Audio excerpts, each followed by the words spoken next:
Hey everybody out there, it's Alabama Deep and coming back at you. Okay, so we have the Ladies Date Just. It's completely broken down into its former components, down into each individual one. I have it sitting in my drawer over here. Uh, we are going to, while I have my ultrasonic cleaner going, I'm going to go ahead and I'm going to go back and we're going to revisit the 1601. I have the 1601 here, and we're going to go ahead.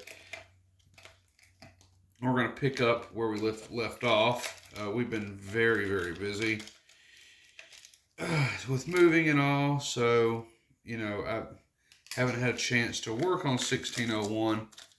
So I do have some of the parts here. And I'm going to go ahead and I'm going to go ahead and lay those out. So, of course, we have the bracelet and all. And I'm going to lay it into its tray because it's going to have its own individual tray, just like the Lady Date Just does. And then we're going to go and we're going to have Miss Lady Date Just and the 1601 reassembled right around the same time. And I'm going to go ahead and say, while I'm doing this, that probably would be a good idea while they're both apart and they're cleaned, just to have them put back together at once. Go ahead and just spend a whole day on nothing but pure Rolex. I mean, why not, right? Right. So I have no issue with that whatsoever. So I will do that.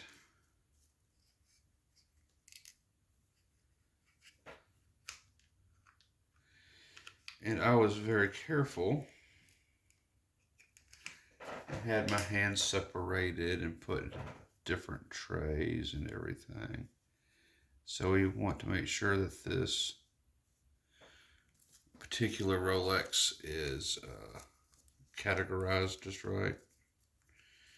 Have all of its parts put into different piles, but in the same drawer. I'm trying to open this little bastard up. It sucks having RA. I have no damn pinch whatsoever left. There we go.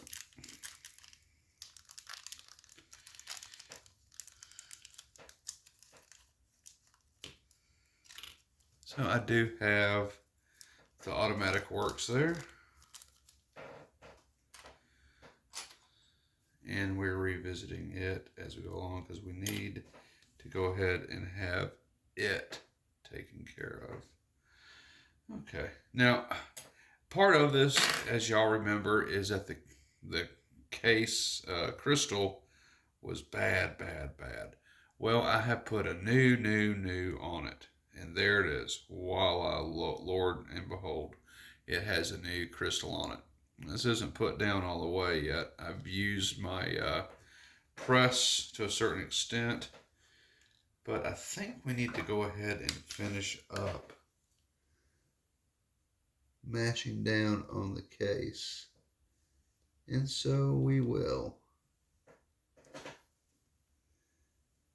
Yeah, it's not fully down all the way yet. So, okay, we are going to go ahead and we're going to start with mashing down the case, the bezel on there, and then we're going to work our way up to disassembling the rest of the, 1575, I believe it is, which is, almost kind of like the, what was that, a 2130, 2135, something like that. So we're going to go ahead and do that, and I got the press right here. Of course, that's not going to work. We're going to have to change the doily out on that. We don't want to crush the crystal in. Yeah, that'll fit nice and snug in there. But we need to take that out. We need to put another one in. So let me bring up my bag of doilies. And we're going to see what we're going to do with what. With that. And if we can just take 1 second. When I got through breaking down the Ladies Datejust, I took my own little time and built myself a new watch. So if I can, just come in. We'll give this a shout out. I have myself a new watch. I like it a lot. It is a case that's a little scratched up. I went ahead and just put this sucker together. If you can look at the second hand right there, you can definitely tell it's a high beat move. It's a high beat movement. So I went ahead and just slapped that together. You know, I had to have something to do. You know, so okay, going back to the press. And let's match up what we need to match up. Oh, that's not going to go. That's too big.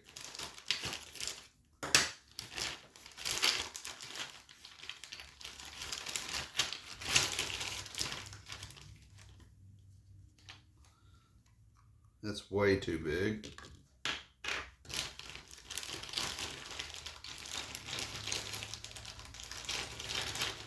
Got a feeling this is going to be humongous, so let's set that aside.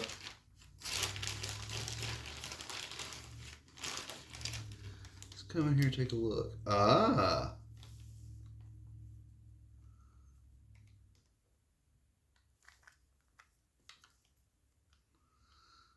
That looks about right.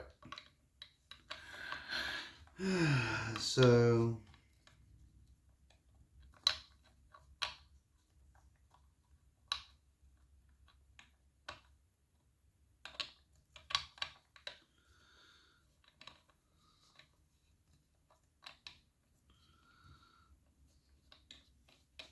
and go. I think that's going to be the right size. And we really have to get in there kind of sort of close. So I'm going to go ahead and check that out. That looks right.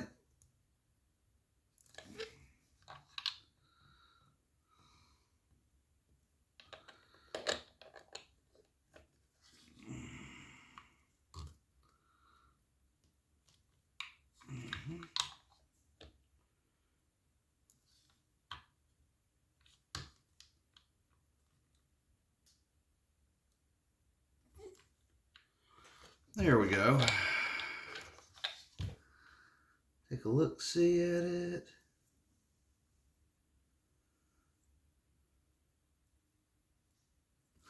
It's almost there, isn't it? Make sure that's all there. There we go. Now let's check the edges. Looks good enough for me, folks. All right, so there was no loud pop or anything with that. It was simply pressing it in. Because on this crystal, and we'll come in on it, and I want to give you a little bit of Rolex one-on-one. Okay, you have so many different types of how watch cases are made. Okay, so for example, we do have this Rolex Datejust case here with bezel and crystal. Let me explain to you what we have going on.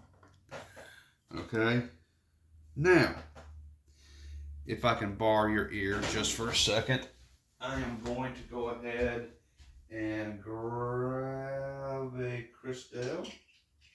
Nope, wrong crystal. Do I got a good crystal I can use as an example? Okay, well, this will work. This is the wrong size crystal for this second case, but I'm going to explain the differences in a Rolex case and an aftermarket case. Okay, and it really just kind of depends on which aftermarket case you get. You can get one that looks identical to Rolex, but it's going to be a little bit different. On a Rolex case, if you look here, you're going to have the bezel, you're going to have the crystal. Okay, now if you look, I just got through pressing it in flush with the stainless steel case right here. If the owner who's watching the video probably remembers, there was a little bit of a gap here, probably like a millimeter gap. I told him I'd finish pressing it on when I was in the actual watch shop, which is now. So that is completely flush now. Originally it was not. Now how Rolex does their cases is as such. Okay, on mine here, you're going to see the bezel and you're going to see the crystal right there. All right. Now this case may look like this case to a certain degree, but guess what? They're made a little bit differently. On this particular case, it is made like this. This one right here. If you look at that lip right there, that is where you would put a crystal with a gasket right there and press in, and then you have your crystal in. That would make a huge pop. I mean, like just like you heard on the Frederic Constant or Constant. It'll be a loud pop. You're going to think you destroy the crystal. On a Rolex Datejust, when I was just pressing it in, you're not going to hear a loud pop. And this is why you won't. Even though this looks just like the other case I just showed you, okay, it's made differently. Now, on the other one, I showed you it would take a flat crystal with a gasket. On a Rolex case, you're going to have one of these. And with one of these, there's a lip. That lip fits over that part, and it's going to fit snug into it. Over that, you're going to have the bezel itself, which comes in like that and squeezes in the place, squeezing the edges of this crystal together so it is water resistant. That is the difference between a Rolex watch case and an aftermarket case. The bezel actually has a job to do. Just like it does on this one, it's just that this one is made differently than an actual Rolex. So there's a little bit of Rolex one-on-one for you. When it's all said and done, it looks like it's the same thing, but it is, of course, completely different, as this has sides to it in such a manner that it's one piece, fitting on the outside lip of the case with the bezel coming down, and sometimes a little channel lock that comes down before the bezel goes on there, and then voila, there you go. So that is one of the main differences in watch cases aftermarket versus the real deal. So now that I've taught you a little bit about that, let's get on with this particular watch.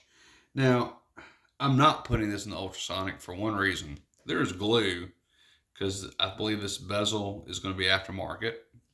Pretty sure those are real diamonds, but we don't want those to fall out. And there is glue, I think, on the inside of these holding those in. That's just my assumption. So if we put that in ultrasonic, guess what's going to happen? Yeah, you got it. It's going to release that glue. We have diamonds falling out. We're not going to do that. So there'll be a little bit of toothpaste, a little bit of a brush, just, and we'll clean that right up. Okay, so I got the watch case over here. We're going to bring out the movement, and then I'm going to finger caught up. I have my movement protected in this film, not film case, but in my pill bottle. Lots and lots of those, as Alabama Deep is actually a little bit sick, and I think I went into that a little bit, but if I didn't, no worries. I'm not planning on going anywhere soon, but Alabama Deep is not doing the greatest in the world with health. As you know, type 2 diabetic. I got AR. It's pretty much ravishing the body. I've got other issues too, and it just sucks. But I try to live life the best I can with what I got. and I'm not going to complain about it.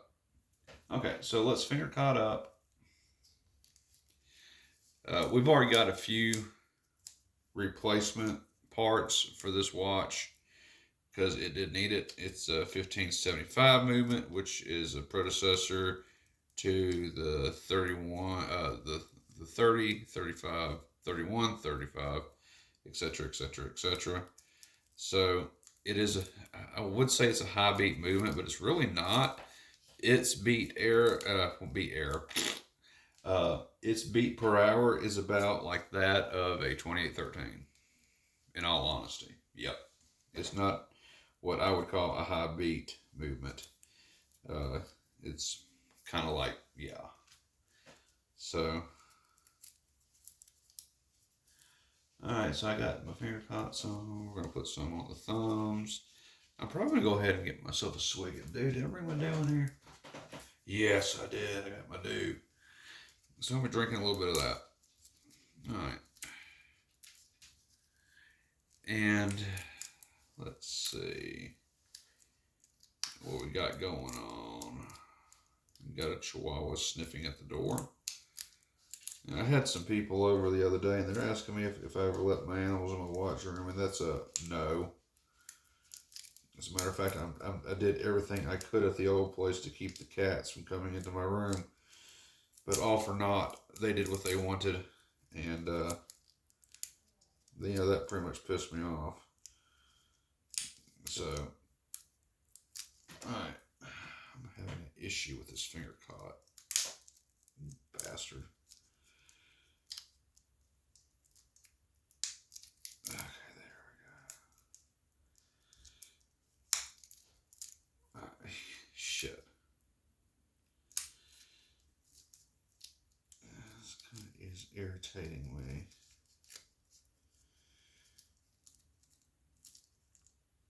Don't know why this is doing that. Yeah, screw it. I'll get another one.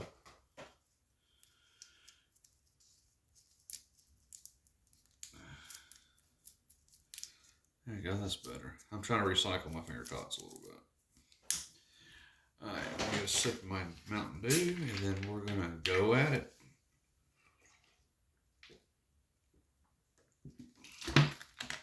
Alright, so 1575. I kind of treat that like a 2824 in a way. So let's see. Yep.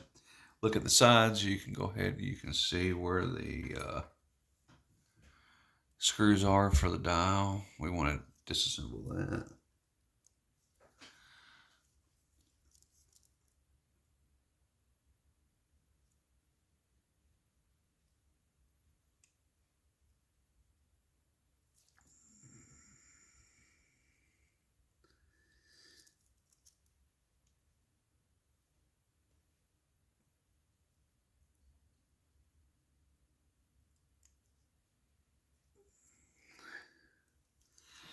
And with that, that should just lift right up.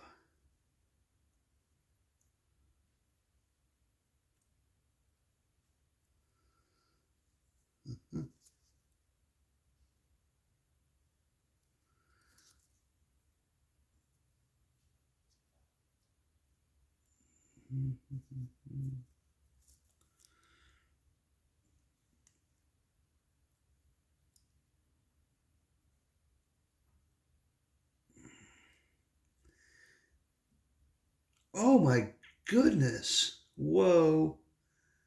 Woot, woot, woot, woot. We have an issue. Oh my God. Oh gosh. Oh wow.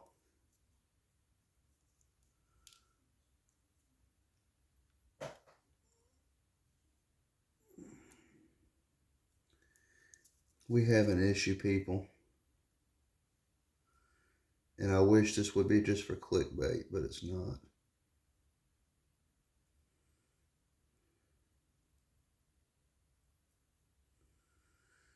Hmm.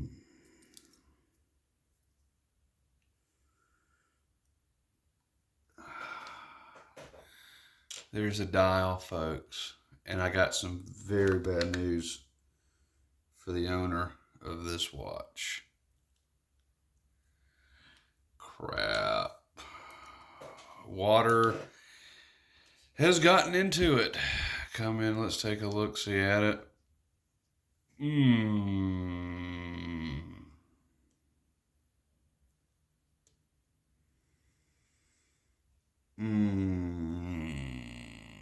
That sucks. I wonder how bad the damage is. Wow. That's not good.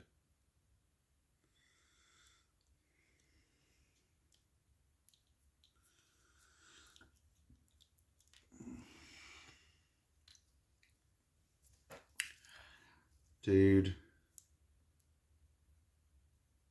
I'm sorry.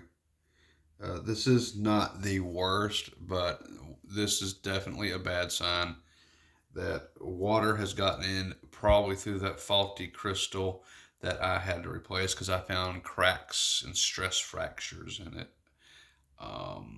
And he did ask, Jim, is could the watch quit have running because of water coming in from the cracks in the crystal? And I believe we got our answer to that question just now. And that's probably yeah. But oh, I've seen worse. This is really nothing. I just really hate seeing a Rolex movement that's got rust on it. And that's exactly what this is. We have rust. And that's just so beautiful. Wow. So, we're just going to go ahead. We're going to start by doing what we can do with it.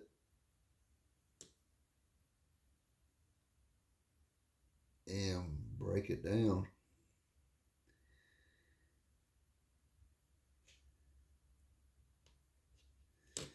You know, it doesn't look bad on this side. This side looks good, which is awesome. So that's cool. But I'm willing to bet that there's going to be some rust underneath these pieces. There's going to be rust underneath some of this, guaranteed, without a doubt. So yeah, let's just go ahead and I don't think this is going to be big enough for me to work with. No. So let me set this down right here. That's for a small movement. So I'm going to bring in my other movement holder, my generic one, which I don't really like using a whole lot of. But if we must, we must.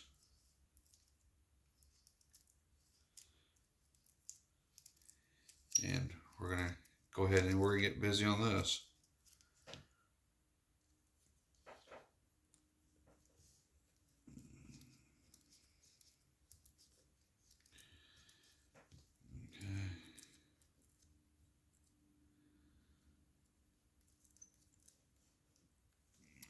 Bring it underneath here.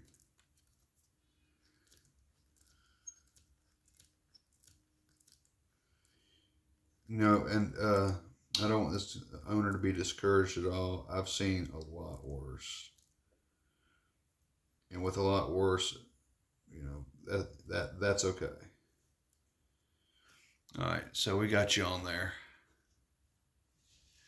Bring this back out, but you know, I do think we have our answer to our question on whether or not the water intrusion is why it quit running.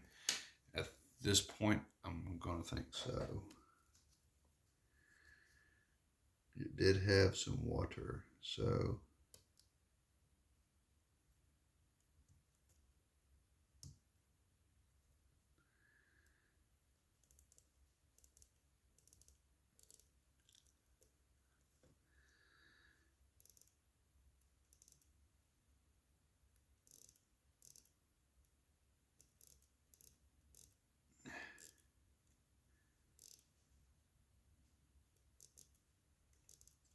Okay, I already know what's wrong with this watch. There's no reason to go any further. He has a broken mainspring, guaranteed. I can just barely. Broken mainspring, guaranteed. And I've already ordered that, so that's good. There was another wheel I had to order to replace. That's fine. But, we can't just stop here. We have to protect this movement. I tried to let the power wind down on it, as you just saw, but all for naught because there is no tension anywhere on this movement because the mainspring has rusted out.